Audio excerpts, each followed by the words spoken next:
وصحبه أجمعين. قال الله سبحانه وتعالى في القرآن المجيد: ذلك فضل الله يؤتيه من يشاء والله ذو الفضل العظيم. صدق الله العظيم وصدق رسول النبي الكريم ونحن على ذلك لمن الشاهدين والشاكرين والحمد لله رب العالمين. اللہ تبارک تعالیٰ کی حمد و ثنا، جس رب کریم نے یہ کائنات بنائی، کائنات میں زمین پر زندگی کے آثار بنائے، زندگی کے اسباب پیدا کیے، پھر سیدنا آدم علیہ السلام ابو البشر کو پیدا کیا اور اسباب کے ساتھ اس کو زندہ رکھا، پھر اسباب کے ذریعے ہی اس کو موت عطا فرمائی. اس طرح انسانیت چلتی چلتی چلتی صاحب حکمت، صاحب لولاق رحمت للعالمین صلی اللہ علیہ وسلم کی ولادت با سعادت ہوئی. اس کے بعد بعثیت النبوت ہوئی اور وہ عظیم حکمت و دانائی کے ممبر تھے. اللہ تبارک تعالیٰ نے ان کو اتنا محبوب رکھا تھا، اتنا علم عطا کیا تھا کہ ہمارا ایمان ہے کہ اس کے برابر کسی کا علم. اللہ تبارک تعالیٰ نے قرآن کریم فرمایا کہ یہ اللہ کا فضل ہے جو کچھ بھی تمہارے پاس ہے.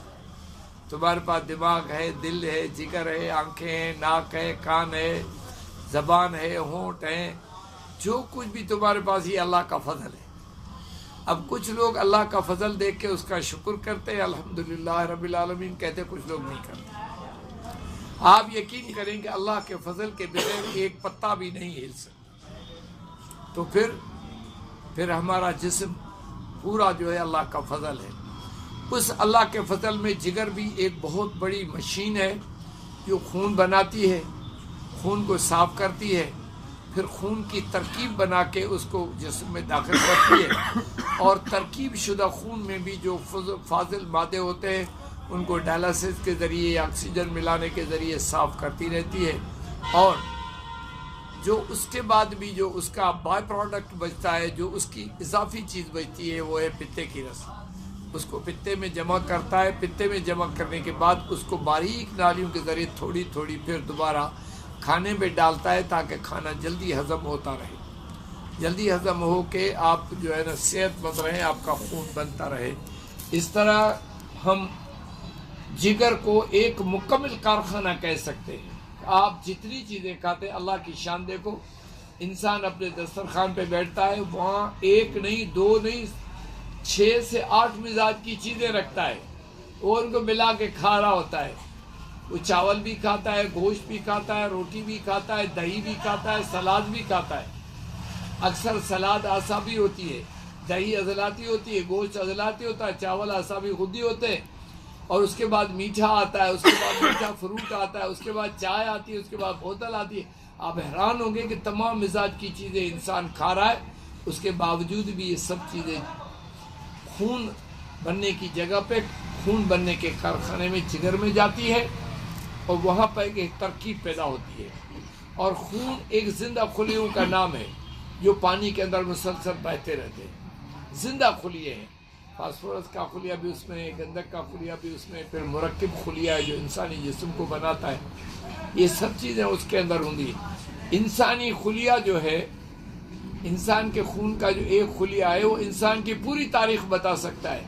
سائنسدان حیران ہیں، اور ایک خلیے کے اندر اس کی رنگ، شکل، عمر سب کچھ محفوظ ہے. ایک خلیہ، اور وہ خلیہ کیا ہے کہ 1 کروڑ دفعہ اگر اس کو مائکروسکوپ پہ بڑا کیا جائے تو پھر وہ خلیہ پھر بھی صاف نظر نہیں آتا، پھر اس کو اور بڑا کرنا پڑتا ہے 1 کروڑ دفعہ تاکہ وہ خلیہ ہمیں نظر آئے کہ وہ کیسا ہے، کس حال میں. دنیا میں سائنسدانوں نے کہا جی اس صدی میں ہم نے کلوننگ بنائی ہے. 19 سے 20 کے دوران کلوننگ ہوئی. کلوننگ کا کیا مطلب ہے؟ ایک سیل لو، ایک خلیہ لو، اس خلیے سے ایک ایمبریو بناؤ اور اس ایمبریو کے ذریعے ایک انسان کو ماں کے رحم میں پیدا کرو. یہ سوال بڑا مزہ کا خیز ہے کہ یہ ہم نے بنایا ہے. یہ اللہ کا کمال ہے کہ اس نے اس خلیے کو قائم کیا ہے. ایک دوسرا یہ کہ اللہ تو پہلے کلوننگ کر چکا. اللہ نے بی بی مریم کے پیٹ میں عیسیٰ علیہ السلام کو پیدا فرمایا. وجیہ فی الدنیا والآخرہ، انتہائی خوبصورت مردانہ وقار دنیا اور آخرت میں اس کا ہے. وجیہن پھر دنیا والآخر، اللہ نے اس کی تعریف کی، اس کے جوانی کی، اس کے صحت کی، اس کی شکل اشکال کی تعریف کی. کس نے بنایا، کس نے کلونی کی؟ اللہ تبارک تعالیٰ. آج ہم جگر کے لیے یہ پڑھیں گے، پچھلی مرتبہ ہم جگر کی تفصیل پڑھ کے آئے ہیں. اس دفعہ ہم یہ پڑھیں گے کہ جگر کی بیماریاں کیسے پیدا ہوتی ہیں اور ان کا علاج کیسے ہوتا ہے. کلاسوں کو تھوڑا تیز بھی کرنا ہے تاکہ آئندہ جو ہے باقی اسباق جو ہے پورے پیر سے لے کر بال تک ہم نے پڑھنے ہیں.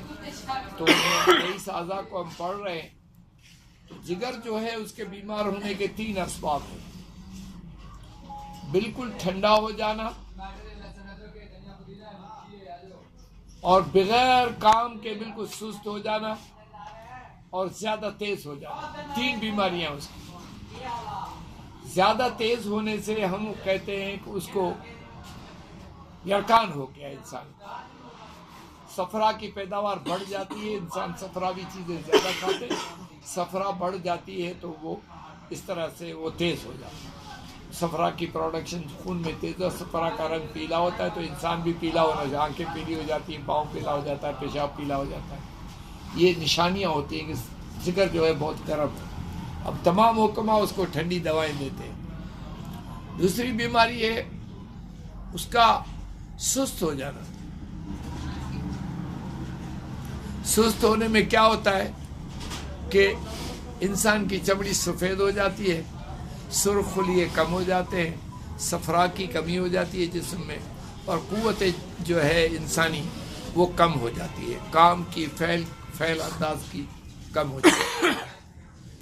اور اس کا بیکار ہو جانے سے مراد کیا ہے کہ وہ اتنا کاہل اور بیکار ہو جاتا ہے، اس کی رطوبتیں ختم ہو جاتی ہیں اور رطوبات فاسدہ اس میں رک جاتی ہیں، حرکت کم ہو جاتی ہے اس کی. تو اس کو ہم کہتے ہیں تحلیل جگر. ایک تھا تحریک جگر، دوسرا تھا تسکین جگر، اور تیسرا تھا تحلیل جگر. تحلیل جگر اس وقت ہوتا ہے جب ہمارے اعصاب اور ٹھنڈی چیزیں بہت ہم زیادہ کھا لیں تو جگر بیٹھ جاتا ہے.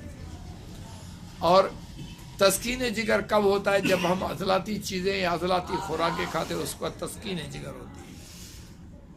اور تحریک جگر کب ہوتی ہے؟ جب ہم گرم چیزیں کھاتے ہیں بہت زیادہ اور اس کی وجہ سے وہ تحریک جگر ہو جاتی ہے. اب یہ تینوں شفا کا منبع بھی ہیں اور مرض کا منبع بھی ہیں. اس کو مستقل رہنے سے کوئی بھی تحریک جگر میں مستقل رہے گی تو یہ بیمار ہو جائے گا. یا تحریک بہت دیر تک رہی تو یرکان پہلے ہوگا پیلا یرکان، پھر کالا یرکان، پھر یہ بہت ساری چیزیں ہو جائیں گی. اور دوسرا جو ہے تسکین کے اندر آپ کا خون جو ہے وہ بننا کم ہو جائے گا اور تیزابیت بڑھ جائے گی خون میں. تیسرا ہے تحلیل کے اندر جو ہے اعصابی رطوبات بڑھ جائیں گی، حرارت کی کمی ہو جائے گی، لہذا الٹی، اسہال، یہ بہت ساری اور بیماریاں جو ہیں وہ ہو جائیں گی. تو اس وجہ سے جگر کی یہ 3 بیماریاں ہیں. اچھا، اللہ تبارک و تعالیٰ کی عجیب شان ہے کہ جگر علاج میں جگر ہی استعمال ہوتا ہے. دل کا علاج کرو، گردے کا علاج کرو، دماغ کا علاج کرو، ٹانگوں کا علاج کرو، جگر ہی استعمال ہوتا ہے. کیوں؟ ہم جو کھاتے ہیں وہ پہلے جگر میں جاتا ہے. ہم جو بھی کچھ کھاتے ہیں اس کا جو رس بنتا ہے وہ پہلے جگر میں جاتا ہے. جگر میں جا کر وہ وہاں بنتا ہے. آپ درد کی دوا کھاؤ، پہلے جگر میں جائے گی، پھر خون میں جائے گی، خون جسم کو تبدیل کرے گا، درد غائب ہو جائے گا. اچھا، اب دوا کا سلسلہ کیا ہے کہ جگر کو ہمیشہ تحریک اور تسکین اور تحلیل میں رکھنا چاہیے. ایک جگہ نہیں رکھ سکتے آپ اس کو. کبھی آپ کو اعصابی دوا کھانی پڑتی ہے جب حرارت بہت زیادہ ہو جائے. میں نے پچھلی مرتبہ ایک کلیہ سمجھایا تھا آپ لوگوں کو. یہ کمال کلیہ ہے، علاج کا کلیہ جو میں نے پڑھایا تھا کہ اعصابی عضلاتی مریض کو خودی عضلاتی دوا دو. عضلاتی اعصابی مریض کو ہمیشہ جو ہے نا خودی اعصابی دوا دو. عضلاتی خودی مریض کو اعصابی خودی دوا دو، اور خودی عضلاتی مریض کو اعصابی عضلاتی دوا دو. خودی اعصابی مریض کو عضلاتی اعصابی دوا دو، اور اعصابی خودی مریض کو عضلاتی خودی دوا دو. یہ شفا کا ایک ایسا چارٹ ہے کہ آپ کبھی ناکام نہیں ہوں گے. اور یاد رکھیں جگر کے مریض کا آپ جتنا زیادہ پیٹ کھولیں گے اتنا جلدی جو ہے نا جگر جو ہے نا ٹھیک ہو جائے گا. کیوں کہ سودا صفرا یا بلغم جو بھی جسم میں جمع ہو گیا جب وہ نکلے گا تو جگر ایکٹیو ہوگا, نہیں تو وہ کام نہیں کرے گا. لہذا اس کو ٹھیک کرنے کے لیے لازمی طور پر آپ مسحل استعمال کریں گے, وہ انسان کے جسم اور انسان کی حالت کے لیے استعمال کریں گے. اب میں آج کے دن کا ایک اعلیٰ قسم کا ہیپاٹائٹس کا نسخہ بیان کرتا ہوں, وہ آپ غور سے لکھنا چاہیں, دیکھنا چاہیں, یاد کرنا چاہیں ضرور کریں. نوشادر, ٹھیکری, کلمی شورا, جوکھار, ریون خطائی, ریون چینی اور کالی مرچ, یہ تمام چیزیں باوزن ہیں. فل سائز کا کیپسول جو ہے انار کے رس سے, سیب کے رس سے یا گاجر کے رس سے, تینوں میں سے ایک نہ ایک مارکیٹ میں مل جاتا ہے. ٹھیک ہے, کچھ بھی نہ ملے تو مالٹا بڑا وہ سارا سال پڑا ہوتا ہے مارکیٹ میں, اس کے رس میں آپ جو ہے نا ایک گلاس میں ایک بڑا کیپسول صبح دوپہر شام کھلائیں. مجھے اللہ کی ذات پہ امید ہے کہ یہ جو ہے نا دوا انتہائی قابل اعتماد ہوگی اور آپ کو فوراً فائدہ محسوس ہوگا. جب جگر بہت تیز ہو جائے, یرکان ہو جائے, ہیپاٹائٹس ہو جائے تو یہ دوا آپ استعمال کریں اور اللہ کا فضل تلاش کریں. اور اللہ تعالیٰ کی ذات سے امید ہے. میں سمجھاتا ہوں بھائی, آپ کلاس کے دوران اس طرح بولیں گے تو کام خراب ہو جائے گا, مہربانی کریں. اس کے بعد جو ہے یہ دوا آپ استعمال کریں. اور نیبو کا شربت بھی جگر کو فائدہ دیتا ہے, اور جو ہے نا وہ سکنجبین جو ہوتی ہے وہ بھی اس کو فائدہ دیتی ہے, اور انار, سیب کا رس اور گاجر کا رس تو اس کا خاص بہترین کام ہے. اور جسم میں یہ تینوں توانائی بھی پیدا کرتے ہیں, نظام ہضم کو بہتر کرتے ہیں, تبخیر معدہ کو بھی ختم کرتے ہیں, اور یہ دوا انشاءاللہ العزیز کامیاب ہوگی. کوئی سوال ہو تو آپ سوال کریں. سر میں نے کہا کہ یہ کلاس کے بعد سمجھاتا ہوں. کوئی مرض کے متعلق کسی چیز کے متعلق سوال. اگر یہ تیزی کا آپ نے بتایا کہ جگر کی تیزی کے لیے یہ ہیپاٹائٹس جیسے جو ابھی آپ نے نسخہ بتایا, دیکھیں یہ تو جگر کا علاج میں بتا رہا ہوں. جگر کی ذاتی جو تحریک ہے, تحریک میں بیمار ہوتا ہے. اچھا, اور یہ سستی جیسے ہو تو یہ ہوتا ہے کہ تحریک میں بیمار ہونے کے بعد کچھ مواد اس کے تسکین اور تحلیل میں بھی اس کے ساتھ رہتا ہے.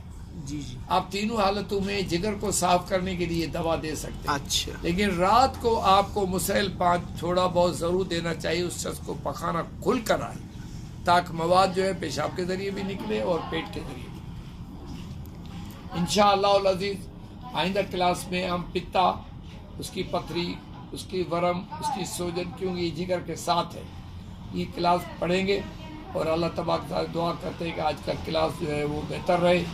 اللہ آپ کے علم میں اضافہ کرے, اللہ میرے علم میں بھی اضافہ کرے کہ میں بیان کر سکوں. وما علینا الا البلاغ المبین.